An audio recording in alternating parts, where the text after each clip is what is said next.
आज हर कोई अपने आप को फिट और हेल्दी रखना चाहता है और अपना जो वज़न है उसको कंट्रोल करना चाहता है, तो कहीं ना कहीं एक्सरसाइज से शुरुआत तो कर देते हैं, लेकिन शुरुआत करने के बावजूद भी वो अपना जो मनचाहा रिजल्ट है, जो गोल है, उसको नहीं अचीव कर पाते हैं। या तो एक्सरसाइज का जो फ़ायदा होना चाहिए उसकी बजाय उसको नुकसान हो रहा है, जैसे कि बॉडी में कुछ पेन हो जाना या तो फिर कोई ऐसी समस्याएं क्रिएट हो जाना कि जिस वजह से उसकी एक्सरसाइज है उसको वो कंटिन्यू नहीं कर पाते हैं। तो आज की इस वीडियो में मैं आपको कुछ आसान से ऐसे 10 टिप्स बताने वाली हूँ कि जिससे आप अपनी एक्सरसाइज को रेगुलर भी कर पाएंगे और साथ में आपका जो गोल है उसको भी अचीव कर पाएंगे।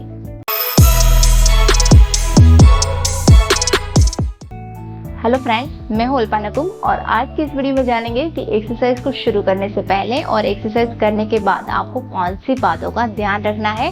ये बहुत ही बेसिक चीज़ें हैं, लेकिन इसके बिना आप अपने गोल को अचीव नहीं कर सकते। तो शुरू करते हैं। Tip number 1, choose your exercise. आप जब भी एक्सरसाइज करने का सोचते हैं तो आपको एक ऐसी एक्टिविटी को चूज करना है कि जिसके लिए आपको कम से कम इक्विपमेंट की ज़रूरत हो, जिसे आप इजीली परफॉर्म कर सके, और ये एक्टिविटी जो है वो आपके इंटरेस्ट के मुताबिक होनी चाहिए, तभी आप उसे लंबे समय तक कर पाएंगे। फॉर एग्जाम्पल, अगर मैं आपको बोलती हूँ कि आप योगा से शुरुआत कीजिए, लेकिन आपको डांस या तो स्पोर्ट्स की कोई एक्टिविटी में इंटरेस्ट है, तो अगर आप योगा स्टार्ट भी कर लेंगे तो क्या होगा कि कुछ ही दिनों में आप बोर होकर उसे छोड़ देंगे। तो उससे बेटर है कि आप अपने इंटरेस्ट वाली एक्टिविटी को एक्सरसाइज के तौर पर चूज करें। और अगर आपको लगता है कि मुझे जिम ज्वाइन करना है, लेकिन आपके आसपास के एरिया में कहीं पर भी जिम है ही नहीं, तो आप दूर वाले एरिया में कहीं जिम ज्वाइन कर भी लोगे तो भी आप लंबे समय तक उसे नहीं कर पाएंगे। तो आपको हमेशा एक्टिविटी को चूज करते वक्त इन बातों का ज़रूर ध्यान में रखना है और उसी के मुताबिक अपनी एक्सरसाइज को चूज करना है। Tips number 2, start with slowly. आपने जो भी एक्सरसाइज शुरू की है उसमें आपको धीरे धीरे से आगे बढ़ना है। यानी कि जैसे कि एग्जांपल दूँ कि अगर आप जंपिंग जैक सिर्फ कर रहे हैं तो इसके आपको पहले दिन 20 के 3 सेट नहीं लगाने हैं, आपको उसका सिर्फ एक ही सेट लगाना है। ऐसे सिंपल सी जो भी एक्सरसाइज होती है उसके आप 1 या 2 सेट से शुरू कर सकते हैं, या फिर आप स्ट्रेचिंग कर रहे हैं तो उसमें जो बेसिक स्ट्रेचिंग होते हैं वहाँ से शुरुआत कर सकते हैं। और जिनमें वेट लिफ्ट करने की बजाय सिर्फ बॉडी वेट लिफ्टिंग से शुरुआत कर सकते हैं। ऐसे धीरे धीरे अपनी जो कैपेसिटी है उसको आपको बढ़ाते जाना है, लेकिन शुरुआत जो है वो हमेशा बहुत ही नॉर्मल एक्सरसाइज से करनी है, जिससे आपकी बॉडी जो है वो धीरे धीरे एक्सरसाइज के लिए रेडी हो जाएगी और उसके बाद आप अपनी कैपेसिटी को बढ़ाते जाए और आप हैवी एक्सरसाइज भी कर सकेंगे आसानी से। और जो नॉर्मल एक्सरसाइज होती है उसमें क्या करना होता है, ऐसे कुछ वीडियो मेरे चैनल पर भी अवेलेबल है, जिसकी लिंक मैं आपको डिस्क्रिप्शन बॉक्स में दे दूंगी, तो आप इसे आसानी से परफॉर्म कर सकेंगे। Tips number 3, be regular. यानी कि आपने जो भी डिसाइड किया है कि हफ्ते में 3 दिन या 5 दिन एक्सरसाइज करना है और 30 मिनट या 45 मिनट एक्सरसाइज करना है, तो आपको उसके ऊपर अड़े रहना है, उसको रेगुलर तौर पे करना ही है। और जिस दिन आपके पास ज़्यादा टाइम नहीं होता है, ऐसे में आपको सिर्फ वार्म अप या तो नॉर्मल स्ट्रेचिंग कर लेना है, कि जिससे क्या होगा कि आपकी बॉडी को उसको धीरे धीरे आदत सी लग जाएगी और आप कुछ भी नहीं करेंगे, उससे बेहतर है कि थोड़ा बहुत तो कुछ हो ही जाएगा। तो ये कंसिस्टेंसी बहुत ही ज़रूरी है, and after all consistency is the best key for better result. Tips number 4, don't compare to others, listen to your body. यानी कि आपको दूसरों को देखते हुए अपनी एक्सरसाइज को नहीं करना है। आप जिसे देख रहे हो सकता है कि वो काफ़ी टाइम से एक्सरसाइज कर रहे हैं, उसके बाद उसका वो लेवल आया है, तो आपको भी अपनी बॉडी को थोड़ा टाइम देना है कि 1-2 महीने 3 महीने के बाद आपको उस लेवल तक जाने की कोशिश करनी है। पहले ही दिन से आप ऐसी कोशिश करोगे कि दूसरों को देखकर अपने आप को ओवर पुश करोगे तो कहीं ना कहीं बॉडी में पेन हो जाएगा और आपको एक्सरसाइज पूरी तरीके से छूट जाएगी। तो ऐसा करने के बजाय आपको अपनी बॉडी को सुनना है, अपनी बॉडी की जो कैपेसिटी है उसके हिसाब से एक्सरसाइज को करना है। Tips number 5, food before exercise, यानी कि आप जब एक्सरसाइज करने जाते हैं तो उससे पहले कम से कम 2 से ढाई घंटे पहले आपका जो भी ब्रेकफास्ट है, लंच है, डिनर है वो हो जाना चाहिए। उसी के बाद ही आपको अपनी एक्सरसाइज को करना है। अगर आप 1 घंटे या आधे घंटे बाद अपनी एक्सरसाइज करना शुरू कर दोगे तो ऐसे में क्या होगा कि बॉडी में जो खाना डाइजेस्ट नहीं हुआ है उस वजह से आपको हैवीनेस फील होगी, आप अच्छे से एक्सरसाइज परफॉर्म नहीं कर पाओगे और हो सकता है कि आपको डाइजेशन से रिलेटेड कोई इशू हो जाए या फिर आपको वॉमिटिंग जैसा भी फील हो सकता है।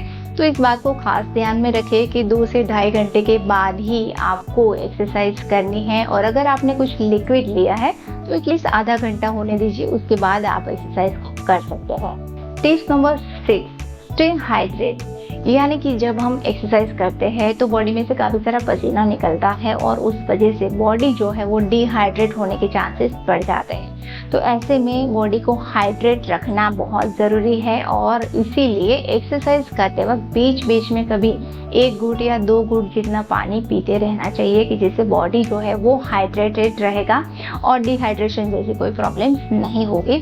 ध्यान रहे आपको सिर्फ गला गीला हो उतना ही पानी पीना है, पूरा ग्लास भर के या बॉटल भर के पानी नहीं पीना है। Tips number 7, warm up and cool down stretching. जब भी एक्सरसाइज की शुरुआत कर रहे हैं तो आपको हमेशा वार्म अप से शुरू करना चाहिए जिससे आपका बॉडी जो है वो एक्सरसाइज करने के लिए रेडी हो जाता है और आप आसानी से आगे की एक्सरसाइज कर सकते हैं। वार्म अप कैसे करना है उसकी एक अलग से वीडियो भी है तो उसकी लिंक भी मैं आपको डिस्क्रिप्शन में दे दूंगी कि जिससे आप देखकर कर सकते हैं। और ठीक वैसे ही कूल डाउन स्ट्रेचिंग लास्ट में करना ज़रूरी है क्योंकि जब हम कूल डाउन स्ट्रेच करते हैं तो मसल्स में जो भी पेन आया हुआ होता है, जो भी दर्द है वो सारा निकल जाता है और मसल्स जो है वो रिलैक्स हो जाता है और पूरी बॉडी शांत करने के लिए कूल डाउन स्ट्रेचिंग बहुत ही इंपॉर्टेंट है। तो इसे भी बिल्कुल ही मिस मत कीजिए, क्लास में ज़रूर करें। टिप्स नंबर 8, रिलैक्सेशन और रेस्ट। तो जब आप एक्सरसाइज करते हैं तो बीच बीच में आपको कभी कभी थोड़ा बहुत रेस्ट लेते रहना चाहिए और ख़ास तौर पे जब हीट एक्सरसाइज, हाई इंटेंसिटी वाली एक्सरसाइज करते हैं। फॉर एग्जांपल आपने स्क्वाट के 20 के एक रिपीटेशन लगाया है तो एक रिपीटेशन के बाद आप 10 सेकेंड तक आप रेस्ट ले लीजिए, उसके बाद वापस से दूसरा सेट लगाए। उसे एक्सरसाइज के बीच बीच में 10 या 20 सेकेंड जितना आपको रेस्ट लेते रहना चाहिए कि जिससे बॉडी जो है वो बहुत ज़्यादा पेन करने की बजाय उसको थोड़ा रिलैक्स भी मिल जाएगा और वापस से दूसरा सेट आप आराम से कर पाएंगे। तो अपनी एक्सरसाइज की इंटेंसिटी को बढ़ाने के लिए भी आपको बीच में रेस्ट लेना ज़रूरी है। Tips number 9, health checkup. जब आप एक्सरसाइज की शुरुआत कर रहे हैं तो उससे पहले आपका हेल्थ चेकअप हो जाना बहुत ज़रूरी है और ख़ास तौर पे जिन लोगों को हाई या लो बीपी रहता है या तो हार्ट से रिलेटेड प्रॉब्लम है या तो अपनी सांस से संबंधित कोई समस्या है, ऐसे हालात में डॉक्टर की सलाह लेने के बाद ही आपको एक्सरसाइज शुरू करनी चाहिए। और जिसको भी हाल ही में कोई सर्जरी करवाई है, ऑपरेशन हुआ है या तो बॉडी में कोई पेन है, नी पेन है या बैक पेन है, ऐसा कोई भी पेन है तो ऐसे हालात में आपको डॉक्टर की राय लेनी है, उसके बाद ही अपनी एक्सरसाइज को चूज़ करनी है और एक्सरसाइज को करनी है। और ख़ासतौर पे जो प्रेग्नेंट लेडीज़ है उसको भी और आफ्टर प्रेगनेंसी जो एक्सरसाइज शुरू करना चाहते हैं उसे भी डॉक्टर की राय लेनी चाहिए, उसके बाद ही अपनी एक्सरसाइज को स्टार्ट करना चाहिए। Tips number 10, long term goal. Exercise के बारे में कई बार हम ऐसा सोचते हैं कि कुछ दिन एक्सरसाइज करके हम फिट हो जाएंगे, उसके बाद हम इस एक्सरसाइज को बंद कर देंगे। तो ऐसा बिल्कुल ही नहीं है। आप हमेशा अगर फिट रहना चाहते हैं तो आपको लंबे समय तक एक्सरसाइज करनी भी पड़ेगी।